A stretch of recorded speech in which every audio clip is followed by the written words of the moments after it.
बिस्मिल्लाहिर्रहमानिर्रहीम अस्सलाम वालेकुम viewers, welcome to my YouTube channel English learning hub.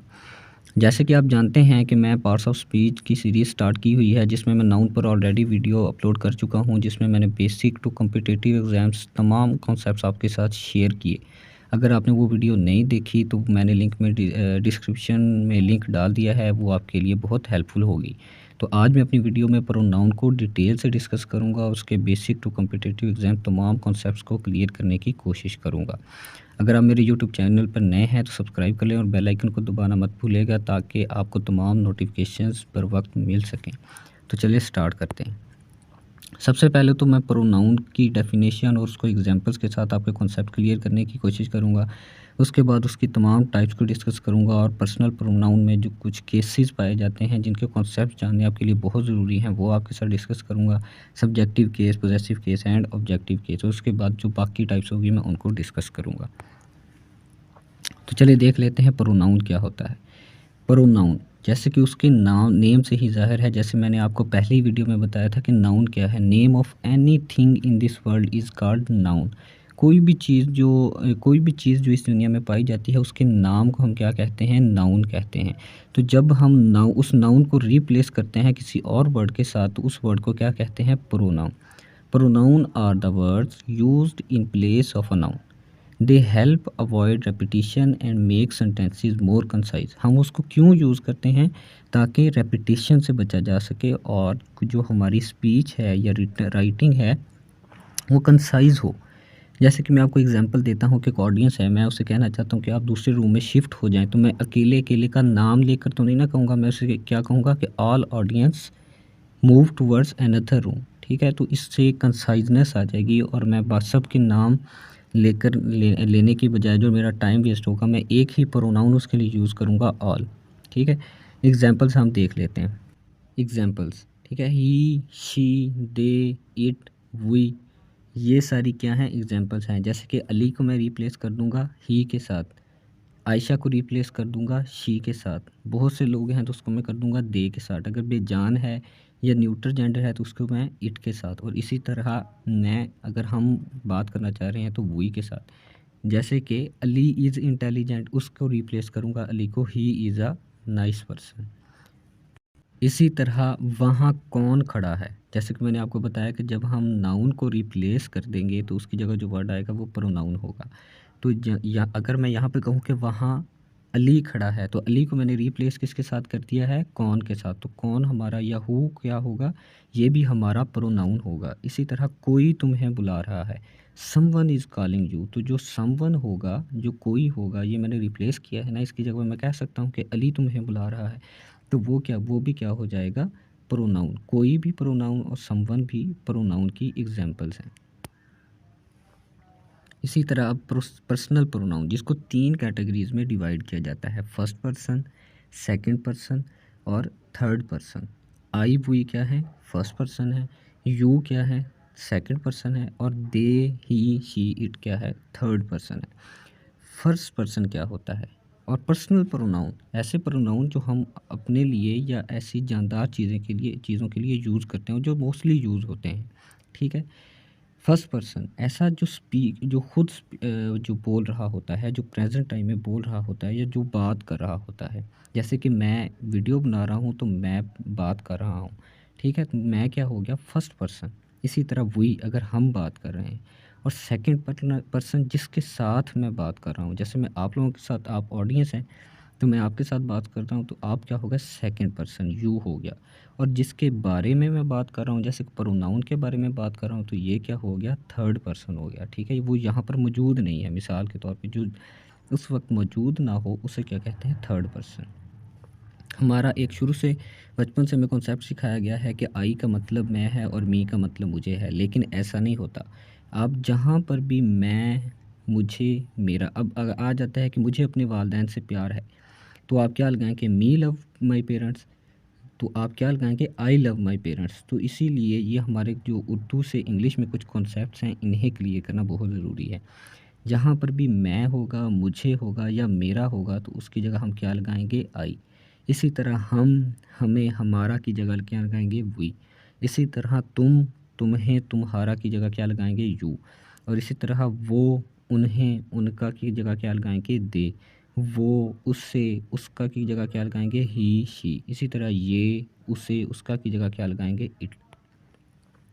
इसी तरह इसके कुछ केसेस हैं। सब्जेक्टिव केस, जैसे इसके नेम से ही ज़ाहिर हो रहा है। गाइस मैंने आपको शुरू से बताया कि आप हमेशा नेम से पकड़ा करें। सब्जेक्टिव केस, सब्जेक्ट क्या होता है? जो काम करने वाला हो या जो किसी काम को डिस्क्राइब कर रहा हो, तो वो क्या होता है? हमारा सब्जेक्ट होता है। तो जब भी pronoun as a subject use होगा तो वो सब्जेक्टिव केस में आएगा। जैसे कि I, we, you, they, he, she, ये सब क्या हैं?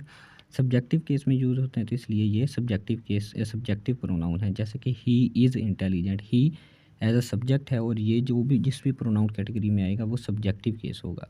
इसी तरह ऑब्जेक्टिव केस, मतलब जिस पर काम हो रहा हो। तो आई का ऑब्जेक्ट क्या होता है? मी।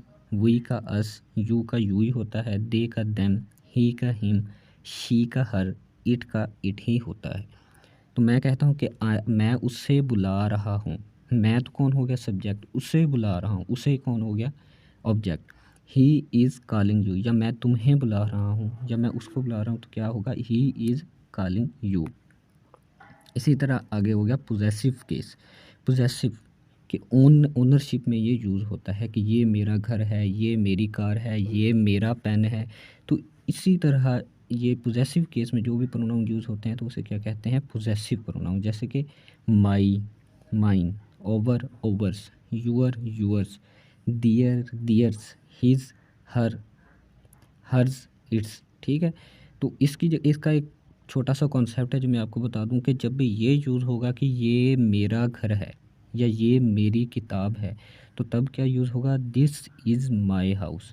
लेकिन जब हाउस या किताब या कोई भी चीज़ जिसे हम ओनरशिप दे रहे हैं, तो जब वो एज अ सब्जेक्ट यूज़ हो जाएगा, गाइस याद रखिए, जब वो एज अ सब्जेक्ट यूज़ होगा तो तब क्या लगेगा? This house is mine, this house is ours, this house is yours, this book is theirs, this book is hers. तो ये जो मैंने माइन, ओवर्स, यूअर्स, ये मैंने आपके कॉन्सेप्ट क्लियर करने के लिए कहे हैं कि ये कब यूज़ होते हैं, और इसका कॉम्पिटिटिव एग्जाम में काफ़ी बार पूछा भी जाता है, ये याद रखिएगा। इसके बाद कुछ एरर्स हैं जो कॉम्पिटिटिव एग्जाम में पूछे जाते हैं, जो हमारे लिए और आपके लिए जानना ज़रूरी है। Ahmed and I went to market. अब यहाँ पर सब्जेक्टिव केस लगा हुआ है ना, तो बाज़-औक़ात वो पूछ लेते हैं Ahmed and me went to market, तो ये गलत है, ये रॉन्ग है। क्योंकि यहाँ पर सब्जेक्ट कौन है? हम दोनों ही हैं ना, मैं और अहमद जा रहे हैं, तो फिर ये हम दोनों काम कर रहे हैं, तो क्या यूज़ होगा? उसका सब्जेक्टिव केस यूज़ होगा। Ahmed and I went to market. The teacher told Ali and me. यहाँ पर मैं और अली क्या यूज़ हो रहे हैं? As a objective case. तो यहाँ पर मेरी जो है, आई की जो है, ऑब्जेक्टिव केस लगेगा, मी लगेगा। ठीक है। The teacher told Ali and me to do our homework. इसी तरह जब दो सब्जेक्ट के दरमियान कंपैरिजन होगा तो दोनों का सब्जेक्टिव केस ही लगेगा। जैसे कि she is as faster as I. ठीक है। लेकिन अगर ऑब्जेक्ट्स के दरमियान होगा तो ऑब्जेक्टिव केस लगेगा। जैसे कि ही लाइक्स, वो पसंद करता है किसे? ही लाइक्स अस, वो हमें पसंद करता है। बेटर देन देम, उनकी जगह, उनसे ज़्यादा वो हमें पसंद करता है। तो यहाँ पर हम ऑब्जेक्ट के तौर पे यूज़ हो रहे हैं, तो यहाँ पर दोनों का ऑब्जेक्टिव केस लगेगा। He likes us better than them. ठीक हो गया। इसके बाद जो है आगे डिफरेंट टाइप्स है वो हम देख लेते हैं। डिमॉन्स्ट्रेटिव प्रोनाउंस, ऐसे प्रोनाउंस जिसको हम ज़ाहिर करते हैं जो नज़दीक या दूर की चीज़ें होती हैं। पॉइंट टू स्पेसिफिक थिंग, जैसे कि this is are table, these are tables, that are table. ठीक है। दोज, दिस एक चीज़ के लिए, दो दीज ज़्यादा चीज़ों के लिए, दैट एक चीज़ के लिए, ये दूर की चीज़ के लिए इस्तेमाल होता है, और दो ज़्यादा चीज़ों के लिए। इसी तरह सच भी इस्तेमाल होता है। पोजेसिव प्रोनाउन जैसे कि मैं बता दिया कि जब भी हम ओनरशिप शो करते हैं, this is my house, this is your pen. ठीक है। इसी तरह इसके बाद आ गया रिफ्लेक्सिव प्रोनाउन। ऐसे प्रोनाउन जिसमें हम बताते हैं कि ये काम मैंने खुद किया है। जैसे कि I do it my self, you do it your self, he do it him self, she do it her self. ठीक है। ये सारे जो हैं ये क्या लगते हैं? रिफ्लेक्सिव प्रोनाउन कहलाते हैं। यहाँ पे एक छोटा सा कॉन्सेप्ट है कि यू जो है वो एज अ सिंगुलर भी यूज़ होता है और एज अ प्लूरल भी यूज़ होता है, ये याद रखिएगा। तो जब हम कहेंगे कि you do it your self, कि एक बंदे ने काम खुद किया है, तो फिर हम क्या लगाएंगे? You do it your self. लेकिन हम जब ज़्यादा लोगों को करेंगे कि तुम सब ने ये काम खुद किया है, तो क्या करेंगे, यू डू इट योरसेल्व्स, ये जैसे कि मैंने यहाँ पे लिखा हुआ है। इसी तरह मैंने आगे उनकी एग्जांपल्स कुछ लिख दी हैं, ओवरसेल्व्स, देमसेल्व्स, ठीक है। इसी तरह ये प्लूरल में यूज़ होंगे, ये याद रखिएगा। इसके बाद रिलेटिव प्रोनाउंस, ऐसे प्रोनाउंस रिलेटिव रिलेशन बनाते हैं, कॉज और फ्रेज, इन दोनों को मिलाने के लिए, क्लॉजेस को जोड़ने के लिए जो रिलेशन बनाते हैं, जैसे कि he is a man who won the race, he is a man who won, इन दोनों को अब मिलाया किसने, हु ने, तो ये क्या हो गया, रिलेटिव प्रोनाउन है। तो ये प्रोनाउन, लेकिन है ये कौन सा, रिलेटिव प्रोनाउंस, ठीक है। तो इन इंट्रोगेटिव प्रोनाउन ऐसे जिसमें क्वेश्चन पूछा जा रहा हो, जैसे कि who, whom, whose, which, what, तो इन दोनों के दरमियान अब डिफरेंस कैसे पता चलेगा, जब हु दरमियान में आएगा। जैसे कि हम पूछते हैं ना कि हु इज़ अली, अली कौन है, तो ये तो स्टार्ट में आ गया, इसका मतलब यह है कि इंट्रोगेटिव प्रोनाउन। लेकिन जब हम कहेंगे कि he is a man who won the, जब ये मिडल में आएगा तो ये क्या होगा, रिलेटिव प्रोनाउन, ये याद रखिएगा। इसके बाद इनडेफिनेट प्रोनाउंस, जैसे कि इनडेफिनेट, जिनका हमें पता ना हो, जिन्हें हम गिन ही ना सकें, ठीक है। बहुत से लोग हैं तो हम उसको कर दें ऑल, ठीक है। अगर हज़ारों लोग हैं तो उन सबको हम एक ही प्रोनाउन से रिप्लेस कर देंगे, ऑल के साथ। इसी तरह एवरीवन के साथ nobody, anything, somebody, none of you do it, ठीक है। तो इस तरह करके हम इनको रिप्लेस कर लेते हैं।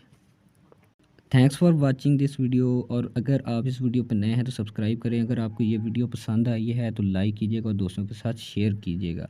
बाकी अल्लाह आपको अपने नेक मकासद में कामयाब